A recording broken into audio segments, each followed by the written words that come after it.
नमस्कार दोस्तों, आप देख रहे हैं खबर किसान की यूट्यूब चैनल। मैं हूं आपका दोस्त संकेत शर्मा और आज हम आप पहुंचे हैं गाजियाबाद से सटे मुरादनगर के अमोदीवा फार्म में। इस फार्म की एक खासियत है कि यहाँ पर मल्टी क्रॉपिंग होती है, यहाँ पर फ्रूट्स का प्लांटेशन कर रखा है। इसके अलावा इनके ऑर्गेनिक प्रोडक्ट्स हैं, होम स्टे है, बिल्कुल देसी तरीके का लाइफ स्टाइल अगर आपको जीना है तो इस फार्म पर आप आ सकते हैं। मेरे साथ मौजूद हैं श्रेयस जी, जो इस पूरे फार्म का संचालन कर रहे हैं। तो बहुत बहुत स्वागत है आपका हमारे इस खास चैनल पे। तो एक बार बताइए हमारे व्यूअर्स हैं उनको बताइए कि आखिर अमोदीवा फार्म की क्या क्या खासियत है, यहाँ पर क्या क्या चीज़ें होती हैं। जी, अमोदीवा फार्म हमारा एक रूरल टूरिज्म का इनिशिएटिव है। अच्छा। जिसमें कि हम agro forestry, beekeeping, jaggery का पूरा हमारा खंडसारी का यूनिट है जी, और गिरगांव की गौशाला, ये सारी चीज़ें हम करते हैं। इन्हीं सब से हमारे प्रोडक्ट्स हैं। पूरा फ्रूट गार्डन है, नींबू का खेत है, तो वो पूरा हमारा सेटअप है। आके हम लोग मेरे ख्याल से आगे सारी चीज़ें बिल्कुल बिल्कुल। और जैसे कि हमारे व्यूअर्स हैं काफ़ी दिनों से हमसे कह रहे थे कि अंकित जी कोई ऐसी वीडियो बनाइए जिस पे आप एग्री टूरिज्म को फोकस करें, या जो रूरल एक तरीका होता है हमारा, जो एक तरीका था कैसे हम लोग रहते थे, जो हमारी सस्टेनेबल एग्रीकल्चर था, उसके ऊपर कुछ वीडियो बनाए। तो मुझे लगता है कि अमोदीवा फार्म सबसे एक बेस्ट वीडियो हमारी हो सकती है जहाँ पर ये सब चीज़ें अवेलेबल हैं। तो चलिए इस वीडियो को आगे बढ़ाते हैं। बिल्कुल।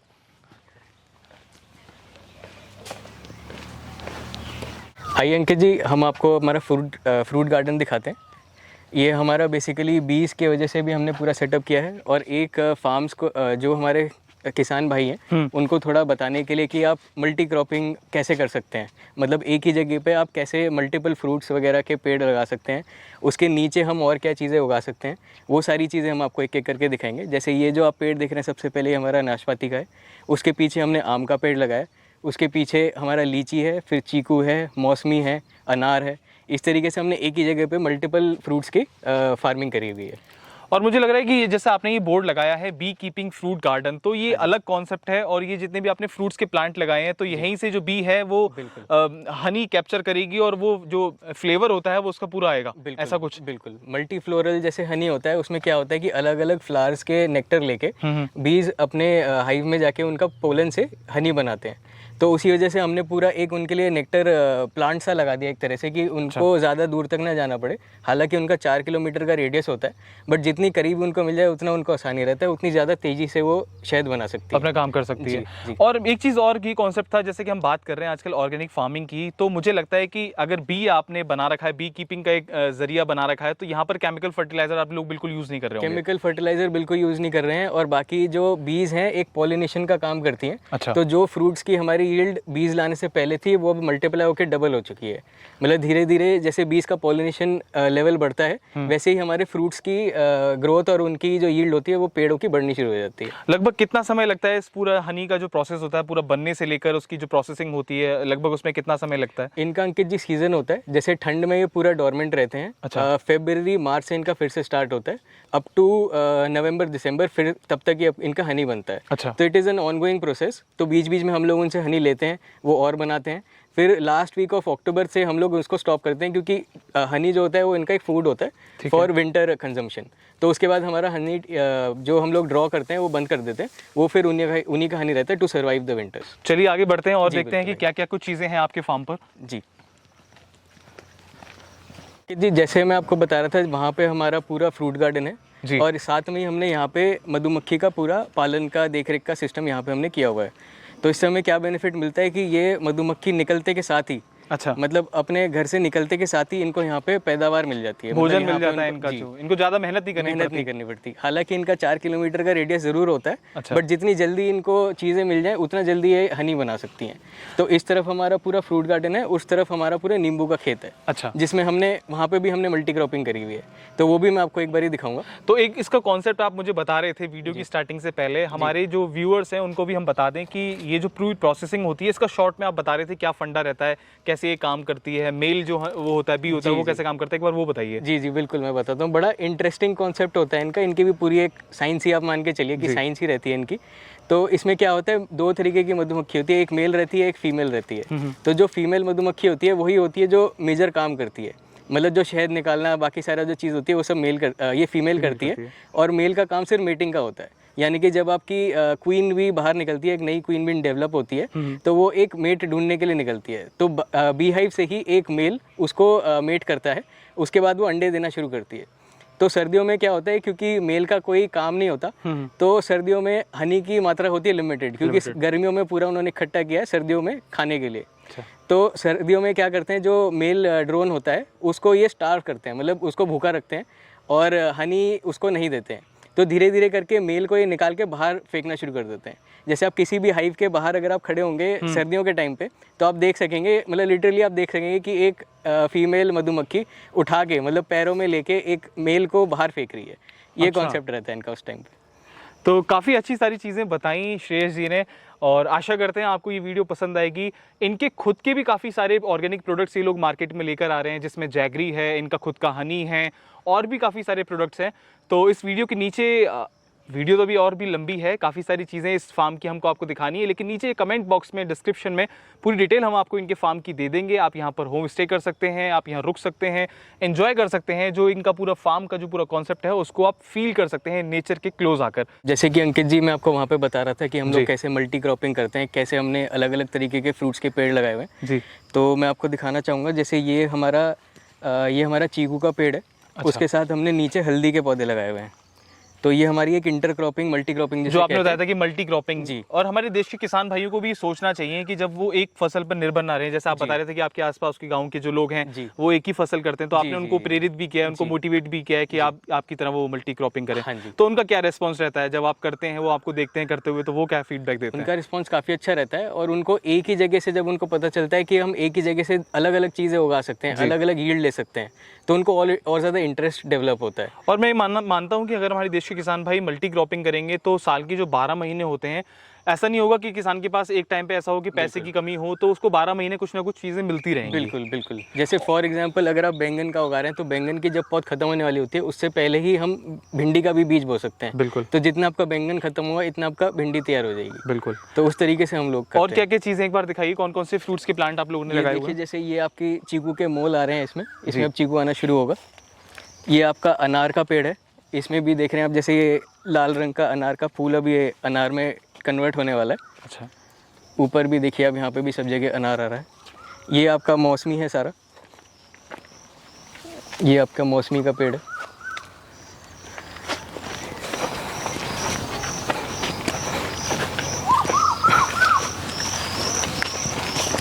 ये यहाँ पे आपके अमरूद आ रहे हैं, ये सारे अमरूद के पेड़ हैं। और लगभग कितने समय की इनको प्लांट्स को लगे हुए लगभग कितना समय हो गया कि जो इसकी ग्रोथ है वो लगभग कितने दिनों की ग्रोथ है इस पे जो फ्रूट आ रहा है? इसमें अंकित जी अलग अलग टाइम पे लगाए गए हैं। मतलब 2.5 से 3 साल आप मान के चलिए कि 2.5 से 3 साल में ये पूरे पेड़ इस लेवल के पहुंच गए हैं। क्योंकि अक्सर लोग ये कहते हैं कि अगर हम फ्रूट्स के प्लांट लगाएंगे तो नीचे खेती नहीं कर पाते हैं, नीचे की जो फसल होती है, लेकिन मैं ये देख रहा हूँ कि आपने जो नीचे की जगह है उसको भी यूटिलाइज कर रखा है। और भी काफ़ी सारे ऐसे लोग हैं जो क्या करते हैं, लहसुन लगा देते हैं, अदरक लगा देते हैं, और वो उससे भी पैदावार ले सकते हैं जब तक उनका प्लांट इतना बड़ा नहीं होता। जी बिल्कुल, क्योंकि इनकी एक नेचुरल शेड होती है। जैसे ये आप पेड़ देख रहे हैं, इसके नीचे बहुत अच्छी छाव बन रही है जी। तो जनरली लोग क्या करते हैं, एक अलग से सेटअप तैयार करते हैं एक छाव बनाने के लिए। पर हमारे पास जब ऑलरेडी एक छाव नेचुरल है और उसमें वो आपको यील्ड भी मिल रही है, मौसमी फॉर एग्जांपल आपको मौसमी भी मिल रही है और नीचे छाव मिल रही है, तो आप इसके नीचे धनिया लगा सकते हैं, पालक लगा सकते हैं, जो कम ग्रोथ करता है प्लांट, वो आप इसको यूज कर सकते हैं। तो ये अच्छा कॉन्सेप्ट है मल्टी क्रॉपिंग का। हमारे देश के किसान भाइयों को भी समझना चाहिए, जानना चाहिए कि आप ज़्यादा से ज़्यादा मल्टी क्रॉपिंग के ऊपर जाएं, इंटर क्रॉपिंग के ऊपर जाएं, जिससे कि आपकी आय में बढ़ावा हो।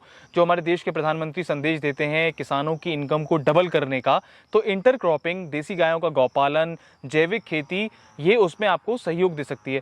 तो और क्या क्या चीज़ है अमोदेवा फार्म में, इस वीडियो में आगे भी हम आपको बताएंगे। काफ़ी अच्छा कॉन्सेप्ट है इनका पूरा। इस वीडियो को आगे बढ़ाते हैं और चलते हैं। चलिए श्रेयस जी, और दिखाइए आपके फार्म पर क्या क्या चीज़ें हैं। आइए। तो आज हम हैं अमोदेवा फार्म पर, और यहाँ पर आप जैसा कि देखेंगे कि यहाँ पर ई रिक्शा, जैसे कि सस्टेनेबल एग्रीकल्चर का एग्जाम्पल है, तो यहाँ पर बिल्कुल नो पॉल्यूशन को ये लोग बढ़ावा दे रहे हैं। और यहाँ पर ये बैटरी वाला रिक्शा रखा हुआ है, जो भी यहाँ पर विजिटर्स आते हैं उनको विजिट कराने के लिए। काफ़ी बड़ा फार्म है, काफ़ी सारी चीज़ें देखने को हैं। तो हमने क्यों सोचा, आज श्रेयस जी से सोचा कि हम ही इसको पूरा रन करते हैं। तो आइए आपको दिखाते हैं पूरा फार्म। बैठिए अनिरुद्ध भाई। चलिए। तो जैसे कि अंकित जी मैं आपको बता रहा था कि हमारा यहाँ पे एक नींबू का पूरा खेत है जी। तो अब हम नींबू के खेत में आ चुके हैं। ये आप देखिए, ये जो सारे बड़े पेड़ हो रहे हैं ये सारे आपके नींबू के हैं। ये जो आप देख रहे हैं, इसके बीच में हमने मल्टी क्रॉपिंग इस तरीके से करी है कि हमने यहाँ पे बीच में महोगनी के और टीक के इस तरीके से पेड़ लगाए हैं। तो ये जो आप देख रहे हैं पेड़, ये आपका महोगनी का पेड़ है। अच्छा, ये जो आप पर्पल वाला देख रहे हैं, ये रेडिसीना है, ये चंदन का प्राइमरी होस्ट रहता है। अच्छा। उसके बीच में जो आप पेड़ देख रहे हैं, ये वाला, तो ये आपने आपका- चंदन के साथ में मतलब टोटली 3 पौधे लगाए हैं। 3 पौधे लगाए इसका हैं। रीजन क्या है? इसका मतलब चंदन के साथ में 2 पौधे लगाने का क्या रीजन है? इसका कारण अंकित जी ये है, जो चंदन का पेड़ होता है ये अपने सेल्फ सस्टेनिंग नहीं होता। अच्छा। इसको एक मतलब एक पैरासाइट ही समझिए। ये मतलब दूसरे पेड़ की जड़ों में से न्यूट्रिएंट लेता है और फिर ग्रो करता है। बहुत तो बढ़िया। इसके सपोर्ट के लिए हमने रेडिसीना लगाया। ये इसका प्राइमरी होस्ट होता है, मतलब जब ये एटलीस्ट एक साल तक ये इससे न्यूट्रिएंट्स लेगा और फिर 1 साल के बाद इसमें से ये वाला पेड़ हम हटा देंगे। अच्छा। इसके बाद ये शरू का पेड़ होता है, ये शरू के पेड़ से सपोर्ट लेगा। बहुत बढ़िया। नींबू के पेड़ से भी सपोर्ट ले सकता है, बट कई बार ये नींबू के पेड़ को दबा देता है। ये नींबू कौन सा, कागजी नींबू है? ये बिल्कुल कागजी नींबू है। अच्छा। इसका हम लोग अचार भी बनाते हैं। कागजी नींबू का अचार होता है, विदाउट ऑयल हम लोग करते हैं पूरा। बहुत तो बढ़िया। इसी के रशे से वो अचार बनता है। तो काफ़ी अच्छा कॉन्सेप्ट आपने देखा कि यहाँ पर फ्रूट्स के प्लांट्स भी हैं, वेजिटेबल्स के भी प्लांट्स हैं। पीछे हमने देखा था तोरई हो रही थी, लौकी हो रही थी, भिंडी हो रही थी। तो इंटर क्रॉपिंग, मल्टी क्रॉपिंग, एक ही ज़मीन पर कई तरीके से कई फसल उगाना, अपनी जो इनकम है, इनकम को डबल करना, ये कॉन्सेप्ट है अमोदेवा फार्म का। कॉन्सेप्ट तो काफ़ी पुराना है। पुराने जो किसान भाई हुआ करते थे वो करते थे इस तरह की खेती, लेकिन बीच का जो गैप था उसमें ये चीज़ें कम हो गई। लोग एक ही फसल पर निर्भर हो गए, जिसके कारण किसानों को काफ़ी घाटा होने लगा।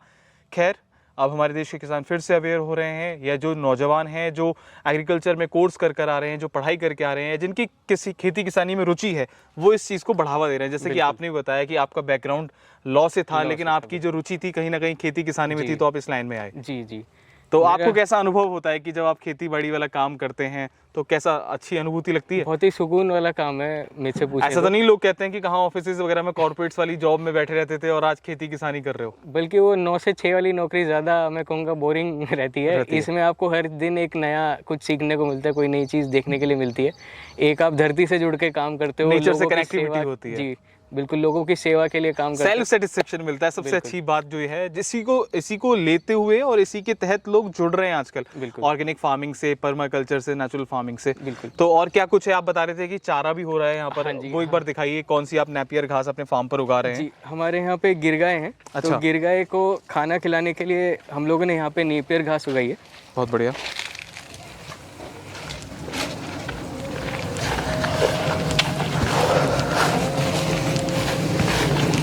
ये असल में शुरू में जब हम लोगों ने स्टार्ट किया था, जी। तब हमें हरे चारे की बड़ी दिक्कत होती थी। मतलब कभी हरा चारा ताज़ा मिलता था, कभी नहीं मिलता था। तो हमारी गायों को तकलीफ ना हो, इसलिए हम लोगों ने यहीं पे ही नेपियर घास होती है। अच्छा। तो हमने सुपर नेपियर घास यहाँ पे उगाई है। ये हमारी सुपर नेपियर घास की कटाई हो रही है यहाँ पे। ये चारा हरा चारा मानते हैं, मतलब इसको गिरगाय के लिए। तो हम लोग कोशिश करते हैं कि जितना भी गाय को खाना हम दे सकें यहीं से ही प्रोवाइड करने की कोशिश करें। और हमने शुरू में सिर्फ एक लाइन से शुरुआत करी थी, सिर्फ एक लाइन हमारे पास सुपर नेपियर की थी। तो हमारा ये भी एक कोशिश रहती है कि ज़्यादा से ज़्यादा प्रोक्योरमेंट हम, मतलब कम से कम हम बाहर से प्रोक्योर करें, और यहीं से ही कलम काट के हम लोग जितना सीड हम यहाँ से बना सकें फार्म से ही, वो हम कोशिश करते हैं कि यहीं से बना के यहीं पे पैदावार पैदा करें। तो बहुत अच्छा कॉन्सेप्ट है। चलिए अब एक बार गौशाला के दिखाइए, हमारे व्यूअर्स को दिखाइए कि गौशाला कैसी है हमारी। अंकित जी, ये अब हम लोग हमारी गौशाला में आ गए जी। ये हमारा ओपन एरिया है जहाँ पे हमारी सारी गिरगाय, हमारे पास सारी ब्रीड जो है गिरगाय की है। अच्छा। तो ये सारी यहाँ पे दिन के टाइम पे हम लोग खुला रखते हैं। उसका कारण ये रहता है कि जो इनका कुवड़ होता है, जो मतलब देसी गाय की पहचान भी होती है एक, सूर्य केतु नाड़ी जिसको बोला जाता है। जी बिल्कुल। तो जो सूर्य केतु नाड़ी होती है उस पर सूर्य की किरणें लगना बहुत जरूरी होता है। उससे क्या होता है कि ये सूरज की किरणें एब्जॉर्ब करती हैं, और उसका पोर्शन, कुछ पार्ट जो होता है सूरज की एनर्जी का, ये इनके दूध में जाता है। तो इस वजह से हम इनको सुबह के टाइम पे खुला छोड़ते हैं। और फिर शाम होते होते हम लोग इनको। लगभग कितनी गाय आपके फार्म पर हैं यहाँ पर? हमारे पास अभी 20 गाय हैं टोटल। 20 गाय? जी।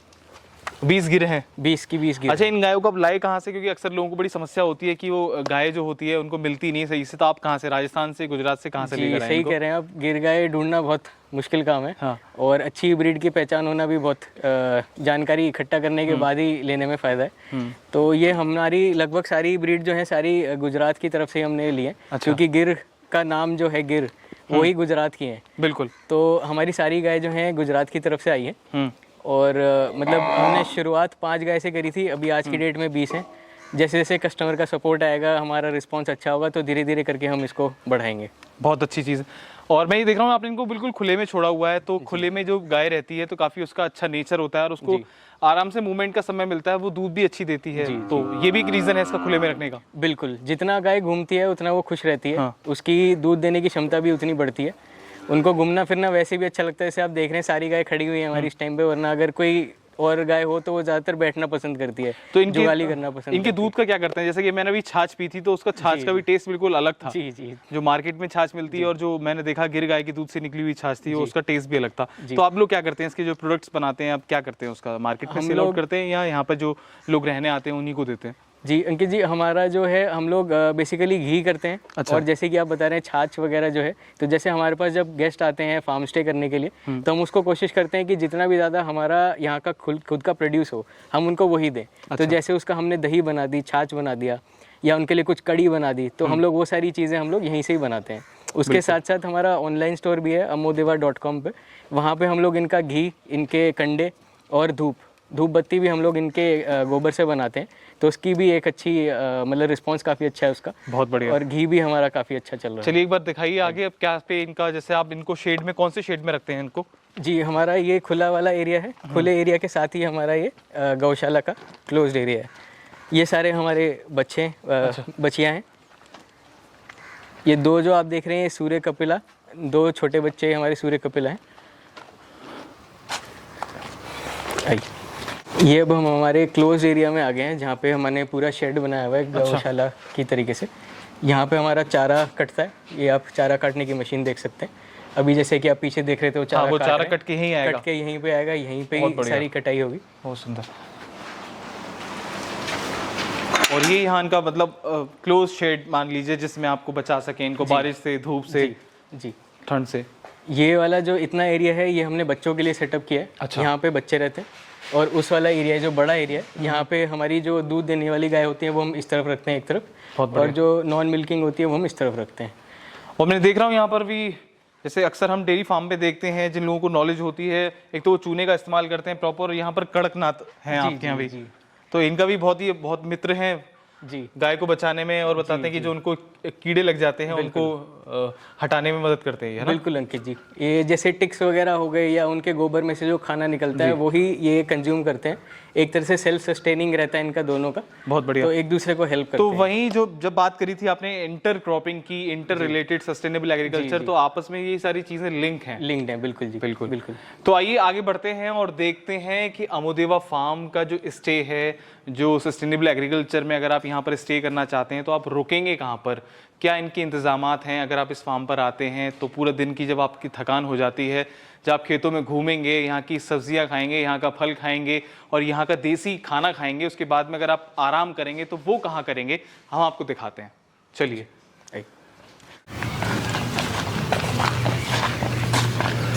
यहाँ तो कोटेशन भी आपने काफ़ी अच्छी लिखी हुई है। भिन्न देशों में यात्रा करने वाले और विद्वानों के साथ संबंध रखने वाले व्यक्ति की बुद्धि उसी तरह बढ़ती है जैसे तेल की एक बूंद पानी में फैलती है।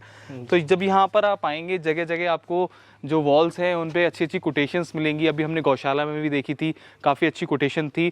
तो एक कहीं ना कहीं जुड़ाव प्रकृति के साथ, अपनी संस्कृति के साथ, वो आपको यहाँ पर अमोदेवा फार्म पर देखने को मिलेगा। तो हमें काफ़ी अच्छा लगा ये कोट। तो अंकित जी, जैसे मैं आपको बता रहा था, हमारे यहाँ पे फार्म स्टेज का ऑप्शन भी है जी। तो यहाँ पे हमारे पास 3-4 तरीके के रूम्स हैं। जैसे रॉयल कॉटेज है, इको कॉटेज है। टेंट की सुविधा भी हम देते हैं, जैसे कि एक लग्जरी टेंट, जैसे आप स्विस टेंट जिसे आप कहते हैं, जैसलमेर, जोधपुर में आपने देखे होंगे। 3 टियर की लेयरिंग होती है, उस तरीके की हमारे टेंट है। ये हमारा एक कॉटेज है, एक मैं आपको खोल के दिखाता हूँ। मैं देख रहा हूँ ऊपर जो पूरा आपने बांस का और वो प्याल जो होती है, फूस जो होती है, उसका इस्तेमाल किया है, जैसे पुराने घर होते थे। तो आपने वो बिल्कुल इसको एक टच दिया है। जी जी, इसका ये भी बेनिफिट होता है अंकित जी, जैसे हमारे टाइम पे कूलर हुआ करते थे जी।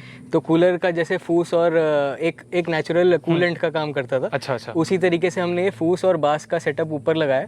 तो इससे क्या होता है कि अंदर एक टेम्परेचर मेंटेन रहता है, मतलब अंदर ठंडा रहता है चाहे बाहर गर्मी हो। बिल्कुल। तो आइए आपको मैं एक बार अंदर का टूर कराता हूँ।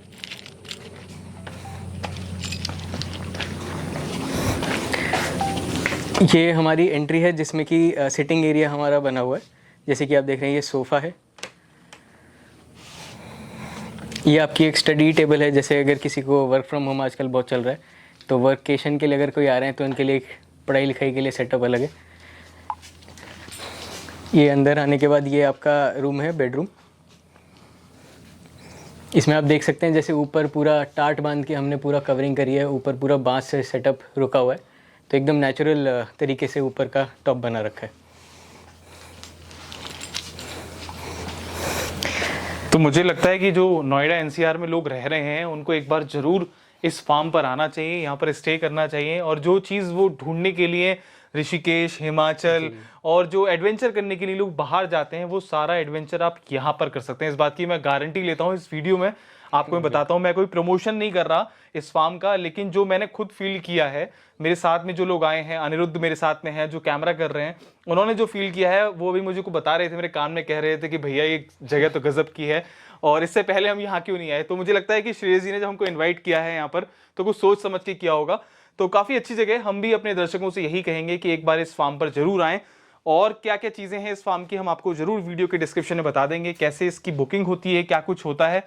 श्रेयस जी का कॉन्टैक्ट नंबर आपको हमको दे देंगे। तो आपने देखा कि कितना कुछ है यहाँ पर अमोदिवा फार्म पर। तो आशा करते हैं आपको हमारी ये वीडियो पसंद आएगी और आप एक बार ज़रूर इस फार्म की विजिट करेंगे, या इस फार्म पर जो उगने वाले जो प्रोडक्ट्स हैं, चाहे वो सब्जियां हैं, चाहे वो जैगरी है, चाहे वो हनी है, उसका आप ज़रूर उपयोग करेंगे। और आप मेरे पीछे देखेंगे कि यहाँ पर ये सुविधा इन्होंने स्विमिंग पूल की भी दी है। अगर आप यहाँ होम स्टे करते हैं, एक दिन का आप रुकते हैं अपनी फैमिली के साथ आके, कोई पार्टी एंजॉय करते हैं इस नेचर के साथ में, तो आप ये भी एंजॉय कर सकते हैं। और मुझे लगता है अभी कोविड की सर्कमस्टांसेस को देखते हुए आपने ये सब चीज़ें भी, इस चीज़ को तो बंद ही कर रखा है। वाटर एक्टिविटीज़ अभी कोविड की वजह से हमने क्लोज करी हुई है और करना भी चाहिए, जैसे कि हमारे देश के प्रधानमंत्री जी बता रहे हैं कि 2 गज की दूरी हमने बना के रख रखी है और मास्क जरूरी, लेकिन मास्क वीडियो बनाते समय तो हम उपयोग नहीं कर सकते, लेकिन हम फिर भी काफ़ी सारी चीज़ों का इस्तेमाल कर रहे हैं। और कोविड से बचने के लिए यहाँ पर भी इस पूरे प्रेमिसेस में भी काफ़ी सारी चीज़ों को ध्यान रखा गया है, जैसे सैनिटाइजर हो गया, आपका टेम्परेचर नोट करना हो गया। तो आप यहाँ पर आएंगे तो आपको ये सब चीज़ें मिलेंगी और पूरा हाइजीन से ये पूरा मेंटेन किया हुआ इन लोगों ने। और एक अंत में जाते जाते, जैसे कि हम अपने व्यूअर्स के लिए एक मैसेज लेते हैं, तो आपका क्या मैसेज है? आपने जो पूरा एक्सपीरियंस किया है, क्या मैसेज देना चाहेंगे दर्शकों को? अगर वो भी कोई ऐसा प्रोजेक्ट लगाना चाहते हैं, उसको क्या मैसेज देना चाहेंगे? मेरे ख्याल से मिट्टी से जुड़े रहना ही सबसे बड़ी ज़रूरी वाला काम है। अच्छा। तो अगर आप मिट्टी से जुड़ के कोई काम कर रहे हो और दूसरों के लिए सेवा के लिए काम कर रहे हो, तो मुझे नहीं लगता उसमें कोई प्रॉब्लम आएगी या कोई रुकावट आएगी। जब लोगों को पता चलती है कि आप काम कैसा कर रहे हो, तो लोग अपने आप ही आपके साथ जुड़ना शुरू हो जाते हैं। तो मेरे ख्याल से वही अपने आप में एक मतलब एक एफर्ट रहता है एक इंसान का दूसरों से जुड़ के काम करने का, तो वही हम लोग यहाँ पे करना चाह रहे हैं। वही जो हमारा पुराना एक शेर है और काफ़ी लोगों को पसंद आता है कि हम अकेले ही चले थे शेरे गालिब, मगर लोग मिलते ही गए और कारवा बंदा गया। तो कारवा बंदा चला जाएगा, आपकी जो डेस्टिनी है वो आपको ज़रूर आपकी मंजिल तक पहुंचाएगी, लेकिन जो आपकी इच्छा शक्ति है, जो आपका विजन है, वो क्लियर होना चाहिए, बड़ा प्योर होना चाहिए, तभी आपको सक्सेस मिल सकती है। तो बने रहिए हमारे साथ, देखते रहिए खबर किसान की यूट्यूब चैनल। आप देख रहे थे अंकित शर्मा को और मैं था यहाँ पर अमोदिवा फार्म पर, मेरे साथ जुड़े हुए थे आप। धन्यवाद।